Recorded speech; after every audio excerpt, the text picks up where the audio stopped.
RSS के 3 M के बारे में हम सब जानते हैं, तकरीबन जो यहाँ बैठे हुए हैं, कि आरएसएस ने जिन 3 एम को अपना शत्रु बताया था, मुसलमान, मार्क्स और मेकाले यानी ईसाई, हमने मोदी के भाषणों में कितनी हेट स्पीचेस हैं, कितनी नफरत है, ये देखा। अपोजिशन गायर, क्यों? क्योंकि रहने वाला वहां मुसलमान है। बुलडोजर के सामने खड़े होने की हिम्मत नहीं।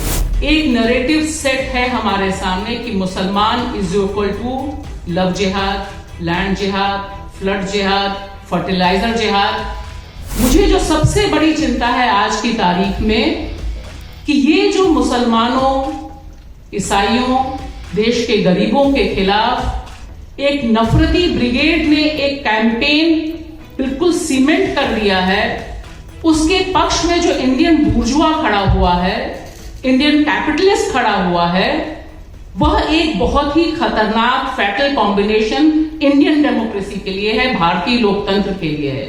इस तरह से खबरें लिखी जाती हैं। यहां मैं जिक्र करूंगी कि आज बीबीसी हिंदी ने एक खबर शेयर की है कि मध्य प्रदेश में एक बहुत ऐतिहासिक फैसला लिया गया है कि नर्मदा के किनारे, नर्मदा जहां जहां बहती है वहां पर शाकाहार बहेगा, सिर्फ शाकाहार खाया जाएगा और 21 जिले प्रभावित होंगे। वहां के मुख्यमंत्री का ये जो फैसला है, और ये सबसे इजी सी चीज है जिसके बारे में बहुत कम बात होती है। मैं खाली ये कहना चाहूंगी कि अब आप आज की तारीख में देखिए, टाइम्स ऑफ इंडिया को उठाइए, इंडियन एक्सप्रेस को उठाइए, तमाम जो बड़े अखबार और जो टीवी चैनल्स हैं उनको उठाइए, और आप देखिएगा कि तकरीबन सारे लोग, देश की जनता अपने दर्शकों, अपने पाठकों को शाकाहार कितना पवित्र है। कुछ समय पहले भास्कर ने बॉटम छापा था कि एक गांव ऐसा है जो कितना पवित्र है, कितना पुनीत है, क्योंकि वहां पर इतनी पीढ़ियों से सिर्फ शाकाहार खाया जाता है, मांसाहार नहीं खाया जाता है, शराब नहीं पी जाती है, लहसुन प्याज नहीं खाया जाता है। ये होता है नैरेटिव सेटिंग सबसे शाकाहारी ढंग से, सबसे वेजिटेरियन ढंग से, जिससे किसी को भी दिक्कत नहीं होती, जिससे सेकुलर लिबरल भी कहता ठीक है, शाकाहारी को तो प्रमोट कर रहे हैं, क्या दिक्कत है। क्योंकि ये जो नरेशन है ये तकरीबन एक एस्टैब्लिश नरेशन में तब्दील हो गया है। किसी ने कहीं प्रोटेस्ट नहीं किया कि दिल्ली के जो वीआईपी स्कूल्स हैं, बाकी छोड़ दीजिए अमरोहा, छोड़ दीजिए उत्तर प्रदेश, दिल्ली के जो वीआईपी स्कूल्स हैं, वे स्कूल एक सर्कुलर के जरिए अंडा लाना और नॉनवेज लाना मना कर देते हैं और कहते हैं कि इससे बाकी छात्रों की भावनाएं आहत होती हैं। नोबडी रेजिस्टेड, कोई वहां नहीं गया, छात्र नहीं गए, पेरेंट्स नहीं गए, तमाम सिविल सोसाइटी, दिल्ली हब है सिविल सोसाइटी का, तमाम संगठनों का हब है, एक भी ऑफिशियल प्रोटेस्ट इन स्कूलों के पास नहीं पहुंचा। यानी ठप्पा लग गया, एक नैरेटिव हो गया कि शाकाहार के बरक्स अगर मांसाहार खाया जा रहा है तो भावनाएं आहत होती हैं और हमें भावनाएं आहत करने का जोखिम नहीं उठाया जाना चाहिए। ये जो नैरेटिव सेटिंग है ये इस लेवल पर पहुंची हुई है कि जिस समय आरएसएस की बात होती है, आरएसएस के 3 एम के बारे में हम सब जानते हैं, तकरीबन जो यहाँ बैठे हुए हैं, कि आरएसएस ने जिन 3 एम को अपना शत्रु बताया था, मुसलमान, मार्क्स और मेकाले यानी ईसाई।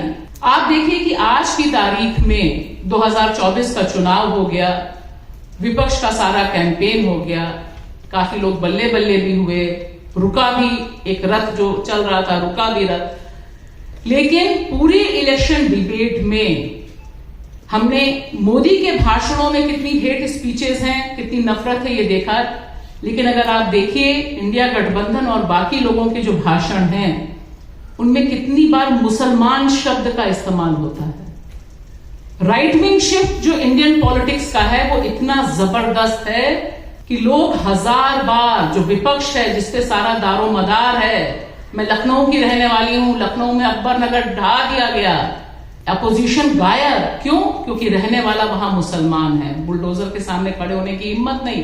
वो तो बहुत भला हुआ कि मध्य प्रदेश में कांग्रेस का घर गिराया गया, तब प्रियंका गांधी बोली, कांग्रेस बोली। उससे पहले बुलडोजर इनजस्टिस पर कंप्लीट क्रिमिनल साइलेंस मौजूद था। ये है नैरेटिव सेटिंग। और आज तमाम अखबार, मीडिया और ऐसे मीडिया घराने जिनके बारे में काफी अच्छे ढंग से देखा जाता है, वहां पर भी एक नैरेटिव सेट है हमारे सामने कि मुसलमान इज इक्वल टू लव जिहाद, लैंड जिहाद, फ्लड जिहाद, फर्टिलाइजर जिहाद। आप देखिए इसमें कंपटीशन लगा हुआ है।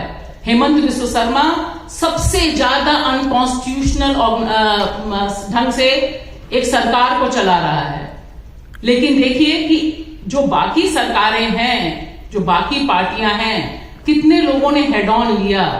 वहां पर जब इतना फ्लड जिहाद होने लग जाता है, तब वहां की पार्टियां आती हैं और बोलती हैं यहां पे आके द्रौपदी मुर्मू से मिलती हैं।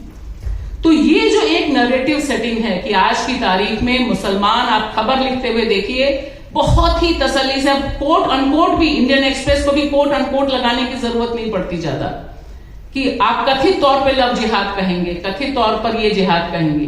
ठीक उसी तरह से ईसाई और ईसाई को लेकर जिस तरह से खबरें, और खास तौर से हिंदी पट्टी में जो खबरें आ रही हैं, वो इतनी परेशान करने वाली हैं।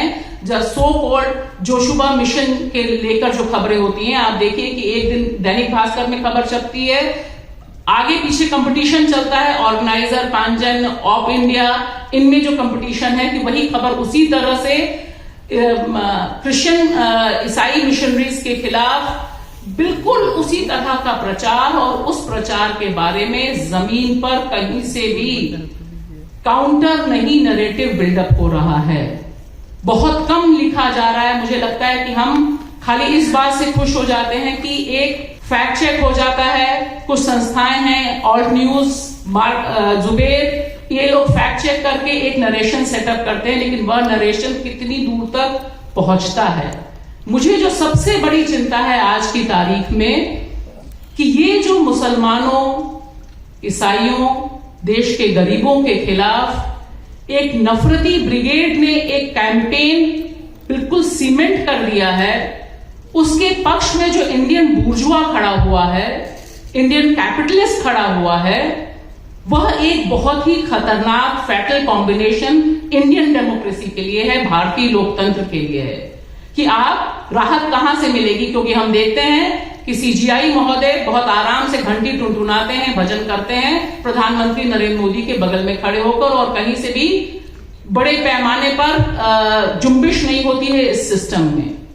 तो ये जो एक कोल्यूजन है, कि जो हमारे कॉन्स्टिट्यूशन में सेपरेशन ऑफ पावर था, जहां चेक बैलेंसेस थे, 2024 में वह पूरी बेशर्मी के साथ ये जो कोल्यूजन है वो नंगा होके हमारे सामने खड़ा है। किसी को शर्म नहीं है, बहुत आराम से हेमंत बिस्व शर्मा हो, सारे मुख्यमंत्री, योगी आदित्यनाथ के नाम बोलने की भी जरूरत नहीं, हम सब जानते हैं। तो ये जो नरेटिव और इसके जरिए जो एक नरेशन बिल्डअप हो रहा है, उसका जो काउंटर है, उसका काउंटर सबसे इंपॉर्टेंट काउंटर जो हो सकता है मेरी समझ में, बतौर मीडिया रिप्रेजेंटेटिव, बतौर मीडिया कर्मी, कि जितने हमारे पास कलमे हो सकती हैं, जितने हमारे पास आवाजें हो सकती हैं, और हम क्या अपने सेफ जोन से बाहर निकल के उनका काउंटर कर रहे हैं कि नहीं कर रहे हैं, हम वहां रीच कर रहे हैं कि नहीं। क्योंकि यूट्यूब की एक अलग दुनिया है, उसका एल्गोरिथम अलग है। आधे लोग बहुत चुन चुन कर बात करते हैं कि लिंचिंग पर बात होगी, अगर आपने लिंचिंग हेडलाइन में डाल दी, थंबनेल में डाल दी, तो आपका वीडियो चलेगा नहीं। अगर आपने रेप डाल दिया, लोग कोलकाता रेप पर बात करते हैं, बस मैं बात खत्म कर रही हूं 2 मिनट। और दूसरी चीज मुझे लगता है कि ये जो नरेशन बिल्डिंग है, मैं यहां पर कोलिन से इत्तेफाक नहीं रखती। कोलकाता में जिस तरह से एक रेप केस के इर्द गिर्द गुस्सा फूटना बहुत जायज है, सड़क पर आना बहुत जायज है, लेकिन उस गुस्से का जो पॉलिटिकल इस्तेमाल राइट विंग कर रहा है, हमें साथ साथ बोलना पड़ेगा कि किसी भी गवर्नर को इस तरह की अभद्र भाषा इस्तेमाल करने का अख्तियार नहीं है। ही cannot use this kind of a language. और जो एक प्रोटेस्ट है, एक जो सिलेक्टिव आउटरीच है, वह दरअसल सब औरतों के ऊपर जो रेप हो रहा है, जो सेक्सुअल असॉल्ट है, उसके प्रति एक दूसरे ढंग का एनवायरनमेंट बिल्डअप करता है। तो हमारा जो आक्रोश है, वह आक्रोश सिर्फ कुछ इंसिडेंट में अगर जब होता है तो निश्चित तौर पर वो जो बड़ी लड़ाई है महिलाओं की गरिमा और आजादी की, उस लड़ाई में मदद नहीं करता। और दूसरी बात, दुख की बात है लेकिन जो सच है वो यह है, भारत बांग्लादेश नहीं है। भारत का स्टेट, भारत की जो डेमोक्रेसी और जो भारत का बुर्जुआ स्ट्रक्चर है, उसकी जड़ें बहुत गहरी हैं। लिहाजा हमें किस तरह से इस नरेशन का हम विरोध कर सकते हैं, किस तरह से इस नरेशन को काउंटर कर सकते हैं, और कम से कम हर कदम पर जो फेक प्रोपेगेंडा है उसे काउंटर करते हुए एक जवाबदेही, अकाउंटेबिलिटी माननी कितनी जरूरत होगी, रीच आउट कैसे करेंगे, ये शायद हम सब के लिए बतौर इंडियन सिटीजन सबसे बड़ी चुनौती है। शुक्रिया।